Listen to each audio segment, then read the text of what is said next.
Stop Funding Hate has received criticism mostly from right-wing publications and outlets, but it has also come under scrutiny from neutral publications such as the Press Gazette and the Eye for engaging in so-called cancel culture. In 2017, when Paperchase announced that they would stop advertising with the Daily Mail, the outlet described Stop Funding Hate as, quote, a small group of hard left individuals seeking to suppress legitimate debate and impose their views on the media.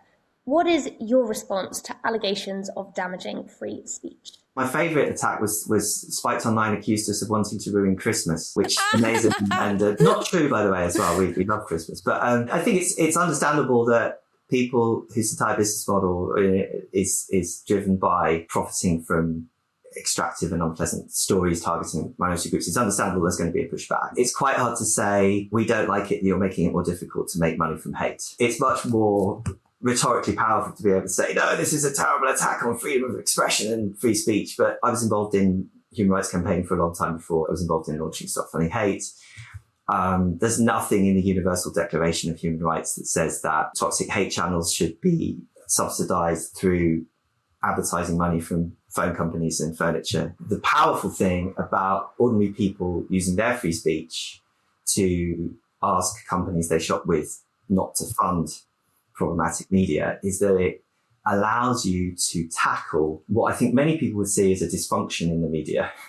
The fact that hate is profitable, it allows you to tackle that in a way that doesn't require heavy-handed government intervention. And if you wanted to make the argument that Lego pulling their ads from the Daily Mail was genuinely a human rights abuse, you'd have to believe that Lego had some sort of moral obligation to fund the Daily Mail, which bizarrely, I mean, the kind of people that make this argument tend to be people that, in my experience, will also be very, very big fans of the free market, right? So we would say, actually, this is the free market in action. And that's, I think many people would say that's freedom in action rather than an abuse of freedom. I think also at its basis level, Stop Funding Hate is also like an awareness campaign. All it's really simply doing is telling people, hey, did you know that this company that you buy your groceries from is funding this thing? And then it's up to that person to decide whether they agree with it or not, right? Exactly. There's nobody forcing a person to send an email to Marks and Spencer's. The only reason that we've had the impact we've had has been because this has tapped into a big, big undercurrent of concern that has been there for a long time. And people were looking for